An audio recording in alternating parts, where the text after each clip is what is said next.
Hi, welcome to the show.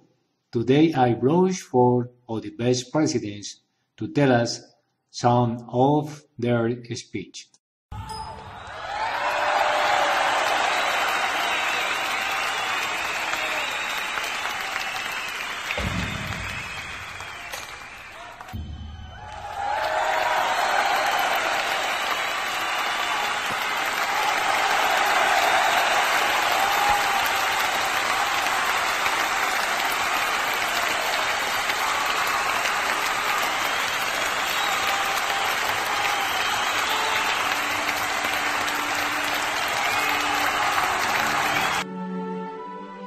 Fourscore and 7 years ago, our fathers brought forth on this continent a new nation, conceived in liberty and dedicated to the proposition that all men are created equal.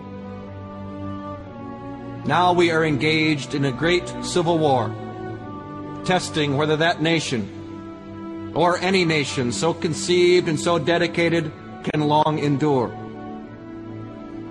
We are met on a great battlefield of that war.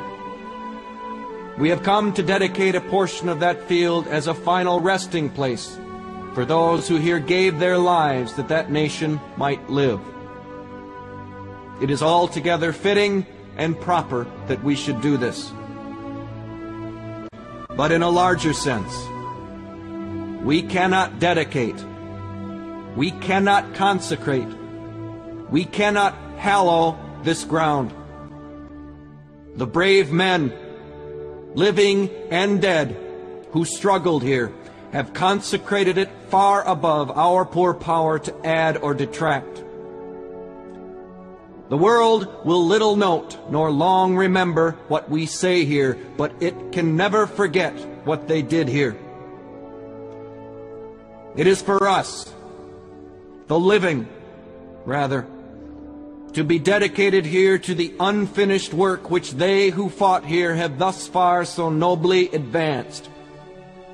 It is rather for us to be here, dedicated to the great task remaining before us, that from these honored dead we take increased devotion to that cause for which they gave the last full measure of devotion. That we here highly resolve that these dead shall not have died in vain.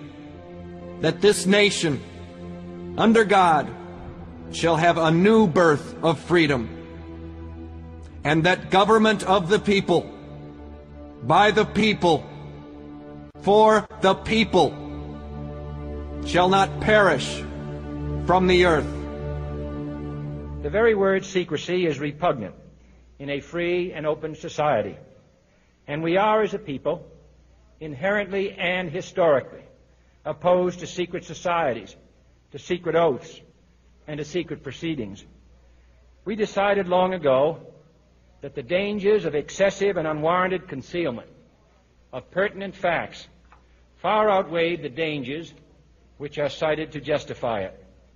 Even today, there is little value in opposing the threat of a closed society by imitating its arbitrary restrictions.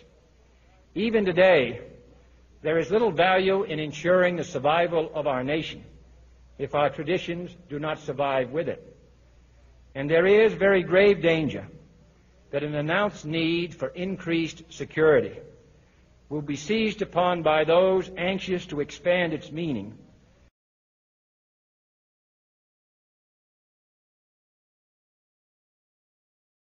Every single American, gay, straight, lesbian, bisexual, transgender, every single American deserves to be treated equally in the eyes of the law and in the eyes of our society. It's a pretty simple proposition.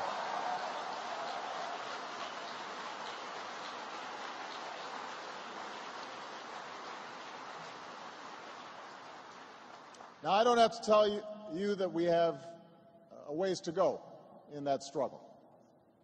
I don't have to tell you how many are still denied their basic rights, Americans who are still made to feel like second-class citizens, who have to live a lie to keep their jobs, or who are afraid to walk the street or down the hall at school.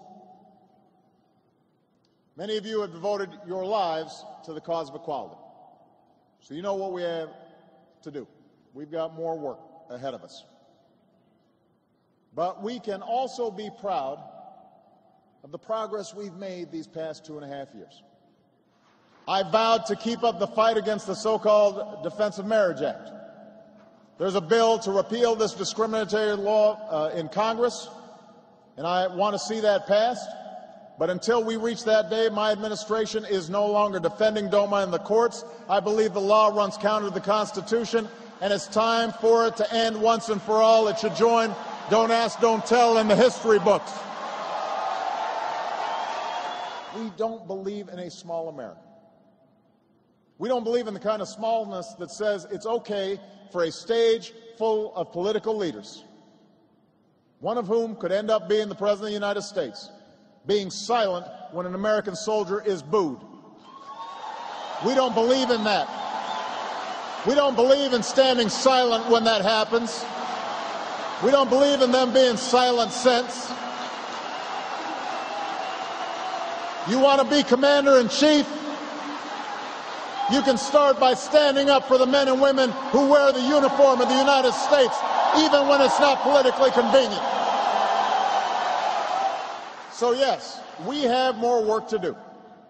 And after so many years, even decades, of inaction, you've got every right to push against the slow pace of change. But make no mistake, I want people to feel encouraged here. We are making change.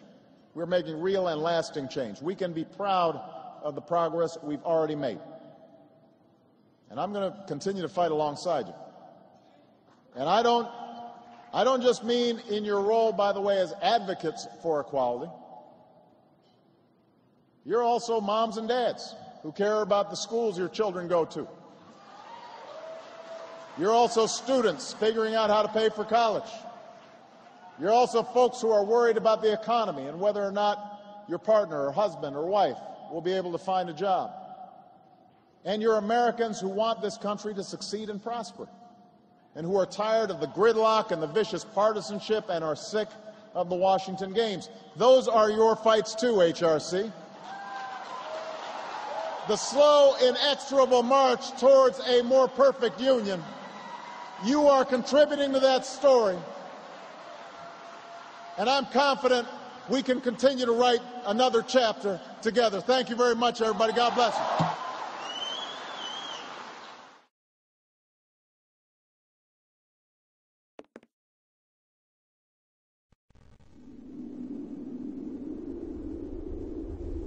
Each time one of us touches the soil of this land, we feel a sense of personal renewal. The national mood changes as the seasons change. We, who were outlaws not so long ago, have today been given the rare privilege to be hosted to the nations of the world on our own soil.